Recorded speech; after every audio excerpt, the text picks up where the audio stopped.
বিসমিল্লাহির রহমানির রহিম। কোন ব্যক্তি সর্বপ্রথম জাহান্নামে যাবে? যে ব্যক্তি সর্বপ্রথম জাহান্নামে যাবে সে কোনো চোর কিংবা ডাকাত নয়, জেনাকারীও নয়, হত্যাকারীও নয়, এমনকি সে কখনো শিরক করেনি। তাহলে কি এমন অপরাধের কারণে আল্লাহ তাআলা তাকে প্রথমেই জাহান্নামে দিবেন এবং সেই মুহূর্তে জাহান্নামকে আনা হবে যার 70,000 শিকল থাকবে, প্রতিটি শিকল টানবে 70,000 ফেরেশতা। প্রিয় দর্শক বৃন্দ, আপনাদের যদি জানা থাকে সর্বপ্রথম কে জাহান্নামে যাবে তাহলে অবশ্যই কমেন্টে জানাতে বলবেন না।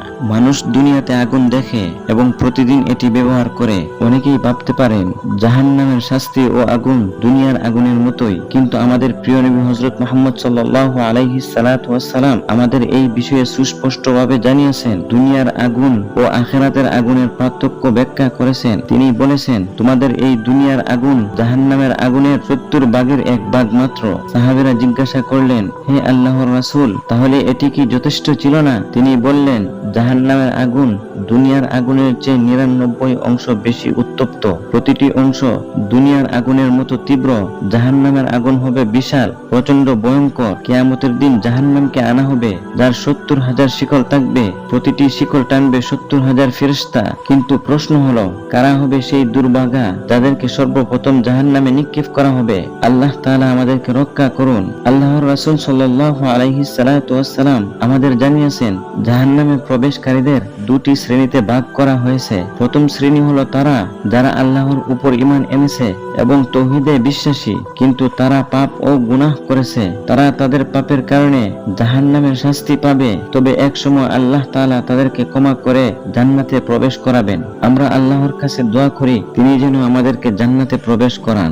দ্বিতীয় শ্রেণী হলো তারা যারা কুফরের উপর জীবন কাটিয়েছে এবং সেখানে মৃত্যুবরণ করেছে। তাদের স্থায়ী আবাস হলো জাহান্নাম, যেখানে তাদের শাস্তি কখনো শেষ হবে না এবং তারা কখনো সেখান থেকে মুক্তি পাবে না। আল্লাহ আমাদেরকে রক্ষা করুন। আল্লাহর রাসূল সাল্লাল্লাহু আলাইহি সাল্লাতু ওয়াস সালাম বলেছেন, তোমাদের প্রত্যেকের সঙ্গে তোমাদের রব সরাসরি কথা বলবেন। সেখানে কোনো দুভাষী থাকবে না। তখন সে তার ডান দিকে তাকাবে, সেখানে শুধু তার নিজ কর্ম দেখতে পাবে। সে তার বাম দিকে তাকাবে, সেখানেও তার নিজ কর্মই দেখতে পাবে। সামনে তাকালে সে শুধু আগুন দেখতে পাবে। কাজেই তোমরা জাহান্নামের আগুন থেকে বাঁচো। যদি কোনো মুসলমান জাহান্নামের ভয়াবহতা সম্পর্কে জানে এবং কিয়ামতের দিনে কাফেরদের দুর্দশা ও কষ্টের কথা উপলব্ধি করে, তবে সে অবশ্যই এমন কাজ করা থেকে বিরত থাকবে, নিষিদ্ধ কাজগুলো থেকে দূরে থাকবে এবং তার অনুগত্য করবে, যাতে সে আল্লাহর শাস্তি থেকে নিরাপদ থাকতে পারে এবং জাহান্নামের আগুন থেকে রক্ষা পায়। আল্লাহর রাসূল সাল্লাল্লাহু আলাইহি সাল্লাতু ওয়াস সালাম বলেছেন,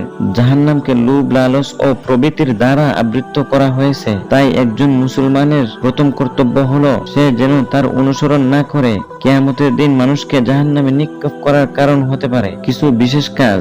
এর মধ্যে অন্যতম হলো লোভ, লালচ, যা আল্লাহকে অসন্তুষ্টি করে। কিয়ামতের দিনে হিসাবের প্রতি অবিশ্বাসী হওয়া এবং এই ধারণা পোষণ করা যে মানুষের আমলের কোনো জবাবদিহিতা নেই। আল্লাহর দেওয়া ফরজ ও ধর্মীয় বিধানগুলির প্রতি অবহেলা করা। এছাড়া কিছু গুনাহ বিশেষভাবে মানুষকে জাহান্নামের দিকে নিয়ে যাবে। 1. কটুর হৃদয় ও অহংকার। রাসূল সাল্লাল্লাহু আলাইহি সাল্লাতু ওয়াস সালাম বলেছেন, আমি কি তোমাদের জাহান্নামের বাসিন্দাদের সম্পর্কে জানাবো না? সাহাবারা বললেন, হ্যাঁ। আল্লাহর রাসূল সাল্লাল্লাহু আলাইহি সাল্লাতু ওয়াস সালাম বললেন, নিষ্ঠুর ও কটুর হৃদয়ের অহংকারী ব্যক্তি জাহান্নামের অধিবাসী হবে। অহংকারীদের সংখ্যা জাহান্নামে বেশি হবে। আল্লাহ আমাদেরকে রক্ষা করুন। 2. হারাম সম্পদ ভোগ করা ব্যক্তি। যে ব্যক্তি অবৈধ উপায়ে সম্পদ অর্জন করে তার স্থান জাহান্নাম। রাসূল সাল্লাল্লাহু আলাইহি সাল্লাতু ওয়াস সালাম বলেছেন, কিছু মানুষ আছে যারা অন্যায়ভাবে সম্পদ অর্জন করে, কিয়ামতের দিন তাদের জন্য রয়েছে জাহান্নামের আগুন। 3. অন্যায়ের মাধ্যমে মানুষের ক্ষতি ও জুলুম আল্লাহর দৃষ্টিতে সবচেয়ে বড় গুনাহ। এক হাদিসে রাসূল সাল্লাল্লাহু আলাইহি সাল্লাতু ওয়াস সালাম বলেছেন, এক নারী একটি বিড়ালকে কষ্ট দেওয়ার কারণে জাহান্নামে নিক্ষেপ করা হয়েছে। সে বিড়ালটিকে বন্দী করে রেখেছিল, না তাকে খেতে দিত না মুক্তি দিত, যাতে সে নিজের খাবার সংগ্রহ করতে পারে। প্রিয় বন্ধুরা, আল্লাহর রাসূল সাল্লাল্লাহু আলাইহি সাল্লাতু ওয়াস সালাম আমাদের একটি সহিহ হাদিসে জানিয়েছেন যে 3 ধরনের মানুষকে সর্বপ্রথম জাহান্নামে নিক্ষেপ করা হবে। 1. মিথ্যা উদ্দেশ্য জিহাদ করা ব্যক্তি। আল্লাহ তাকে শক্তি দিয়েছেন এবং সে জিহাদ করেছে। তাকে প্রশ্ন করবেন, আমি তোমাকে যে শক্তি শক্তি দিয়েছি, তুমি তার দ্বারা কি করেছো? সে বলবে, আমি তোমার সন্তুষ্টির জন্য জিহাদ করেছি। আল্লাহ তাআলা বলবেন, তুমি মিথ্যা বলেছো, মানুষ যাতে তোমাকে বীর বলে তাই জিহাদ করেছিলে এবং তারা তাই বলেছে।